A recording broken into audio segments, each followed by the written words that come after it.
তার অ্যাকাউন্টে তো এখনও 1,85,00,000 টাকা আছে। সে এতগুলি টাকা থাকার পরেও কাউকে চিকিৎসা না করান না, সে নিজেই হয়ে গেছেন মানে অপারেশন থিয়েটারের হেড। সে তার অপারেশন থিয়েটারে একটা ছুরি থাকে, কিছু ব্লেড থাকে, সে এগুলি দিয়ে সে তাদেরকে অপারেশন করায় দিনের পর দিন, রাতের পর রাত। এইভাবে বিভিন্ন জায়গা থেকে কোটি কোটি টাকা সংগ্রহ করে আর্থমানবতার তথাকথিত সেবার নামে উনি টাকাগুলি আত্মসাৎ করেছেন, আর ওই রোগীগুলিকে দেখিয়ে টাকা ইনকাম করেছেন। অন্যদিকে সেবা তিনি দেন নাই, ডাক্তারের কাছে পাঠান নাই। সে নিজে একজন নার্স, সে স্বীকার করেছে সেখানে যেতেন। তাহলে এই যে অনিয়মগুলি হয়েছে, এই অনিয়মগুলির বিরুদ্ধে উনি তো কোথাও কোনো প্রতিবাদও করেন নাই, থানাকে অবগত করেন নাই, কাউকে অবগত করেন নাই। তো আমি তো মনে করি প্রাথমিক তাকে জিজ্ঞাসাবাদে আমার কাছে মনে হয়েছে তার জামাইয়ের হাজব্যান্ড তো তার হাজব্যান্ড যে কাজগুলি করেছে সেখান থেকে উনি দায় এড়াতে পারেন না। এখানে সে মানুষগুলি মারা গেলেন, সে মানুষগুলি জানাজা হলো না, রাতের অন্ধকারে কবর দেওয়া হলো, আত্মীয় স্বজনকে জানানো হলো না, মিথ্যাভাবে তারা ডেথ সার্টিফিকেট সে নিজেই সিল সাপোর্ট দিয়ে বানালেন এবং বানিয়ে এগুলি রেকর্ডে রাখলেন না, তার আত্মীয় স্বজনকে জানালেন না। তাহলে এই লাশগুলি যে এটা কি করলেন, আসলে কি দাপন করলেন কিনা, সেটা আমাদের তদন্তে আসবে। আমি মনে করি এইরকম মিল্টন সমদ্দার বাংলাদেশে যদি আরও কিছু থেকে থাকে, তথাকথিত মানবতার ফিওলার নামে এই ধরনের অপকর্ম করে থাকে, সে সম্পর্কে আমরা খোঁজ নিছি। কাউকে এ বিষয়ে কাউকে ছাড় দেওয়া হবে না। আসলে আমরা গতকাল ডাক্তারকেও জিজ্ঞাসাবাদ করেছি, আজকে তার ওয়াইফকেও জিজ্ঞাসাবাদ করেছি। তো বিষয়টা হচ্ছে, ডাক্তারও কালকে বলেছে যে তার নামে যে সার্টিফিকেট দিত বা সার্টিফিকেটের সিল এবং স্বাক্ষর দিতেন, সে তার কোনোটাই জানতেন না। ওটা ডেথ সার্টিফিকেট বিষয়টা। আর মাসে তাকে একবার নিয়ে আসতো, আইসা তো সে তাকে ঘুরাই নিত, সেই হিসাবে তাকে 12,000 টাকা দিত, এই কথাটা সে বলেছে। তবে এই ধরনের যে সে একটা জালিয়াতি করেছে, তার নামে ডেথ সার্টিফিকেট বানিয়ে সিল এবং সই জাল করেছেন, সেটা সব কিছুই জানতেন না। আজকে তার ওয়াইফকে জিজ্ঞাসাবাদ করা হয়েছে। তার ওয়াইফ যেটা বললেন, তার স্বামী যে এ ধরনের ন্যাক্কারজনক অপরাধগুলি ঘটনা ঘটিয়েছে, এই যে টর্চার সেলে নিয়ে যেভাবে তাকে আমরা ছবি দেখিয়েছি, পিটানোর দৃশ্যটা, তো এইটা আসলে একজন অনাথ, অসহায়, বাক প্রতিবন্ধী, মানসিক ভারসাম্যহীন মানুষগুলিকে এভাবে পিটানো মোটেও ঠিক হয় নাই। তার বিচার এই জন্য তার বিচার হতে হবে, এই কথাটা উনি বলেছেন। আর ওনাকে বলা হলো যে আপনার স্বামীর অ্যাকাউন্টে তো এখনও 1,85,00,000 টাকা আছে এবং এই টাকাগুলি কোথা থেকে পেতেন। তখন উনি বলল যে আমাকে তার অ্যাকাউন্ট কোথায় আছে বা অ্যাকাউন্টের সাথে আমার ফাউন্ডেশন আছে, কোনোটার সাথে আমাকে সম্পৃক্ত করে নাই। আমি সরকারি চাকরি করি, সে কোনোটাই আমাকে সম্পৃক্ত করে নাই। অর্থাৎ এবং সে এটাও তাকে আমি বললাম যে এই যে কোনো এতগুলি রোগী ধরলেন, রোগী বললাম যে তারা বাক প্রতিবন্ধী, তারা বৃদ্ধ, তারা প্যারালাইজড, এই মানুষগুলি এখানে যে থাকে তাদের তো প্রায়শই ডাক্তারের প্রয়োজন হয়। সে যে কোথাও কোনো দিন ডাক্তারের কাছে নিত না, সে সম্পর্কে তো আপনি তো একজন নার্স, আপনাদের তাকে দামাইকে বলতে পারতেন। সে বলছে আমি তাকে বললেও তো সে আমার কথা শুনতো না। এইভাবে আমরা মিল্টন সমদ্দারকে আমরা জিজ্ঞাসাবাদ করছি। জিজ্ঞাসাবাদে আসলে ভয়াবহ লোমহর্ষক সব ঘটনা বেরিয়ে আসছে তার কাছ থেকে। এবং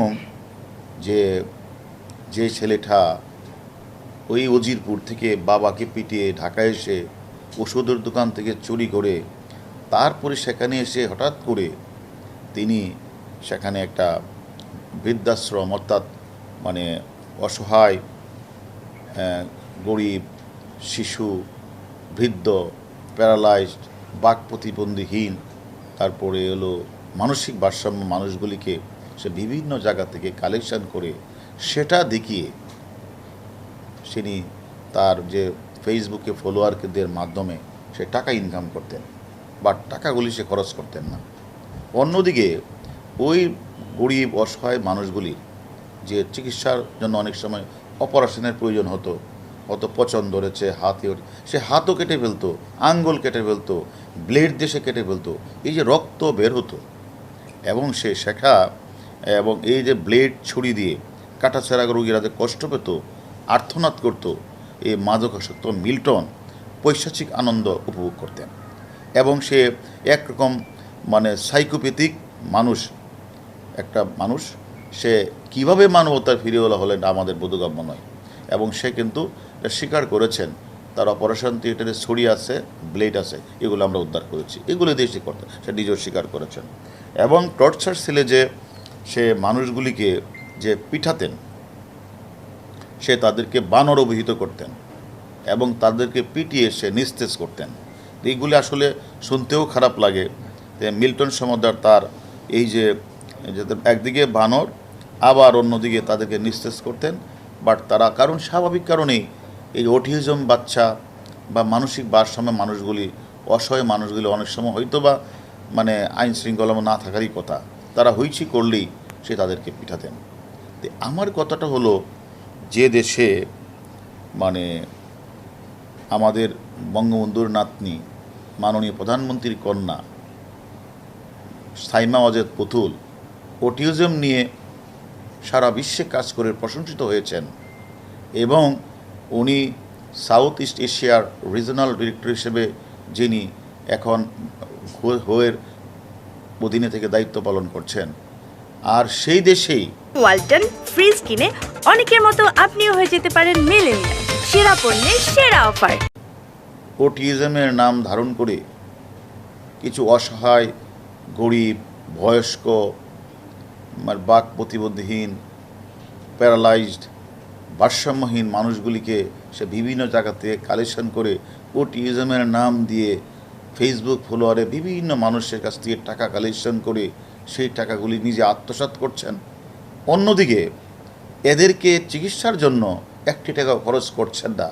এটা একটা ভয়াবহ অপরাধ এবং আমি কোন এদের উল্টো তাদেরকে টর্চারের পরিমাণটা তিনি বেড়ে দিয়েছেন। আরেকটি কথা, যে কথাটা স্বীকার করেছেন, সে নিজেই যে ডেথ সার্টিফিকেট তো বানাতেনি, তাহলে যে 900 লোকের কথা সে বললেন, 900 লোকের রাতের অন্ধকারে জানাজাবিহীন তাদেরকে সে যে কবরের কথা বললেন, এই যে একটা অপরাধ, যে এই জিনিস লোকগুলি কারা, তাদের তো খোঁজখবর নেওয়া, তাদের তো আত্মীয় স্বজন আছে, একটু খোঁজখবর না দেওয়া, থানার মধ্যে জিডি না করা, হাসপাতালগুলিতে প্রেরণ না করে, এই যে নিজের ইচ্ছা মতো এই যে ভয়াবহ যে অপরাধগুলি উনি করেছেন, আমি মনে করি এগুলি আমাদেরকে খোঁজ নিতে হবে এবং তাকে জবাবদিহিতা করতে হবে যে এই লাশগুলি কোথায় গেলেন।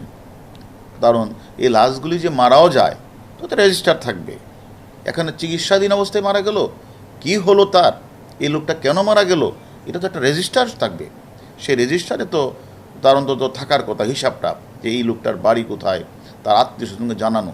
সে উল্টা যে মানুষগুলি অসহায় কোনো বাচ্চা বা কোনো শিশুকে নিয়ে দিয়ে আসতো, এই লোকটা যখন কখনো জানতে চাইতো যে আমি যে বাচ্চাটা দিয়ে গিয়েছিলাম কোথায়, উল্টা ওই লোকটাকেই টর্চার সেলে পিটাতো, আর যেন কোনো দিন কেউ সেখানে কারো খোঁজখবর না নিতে পারে।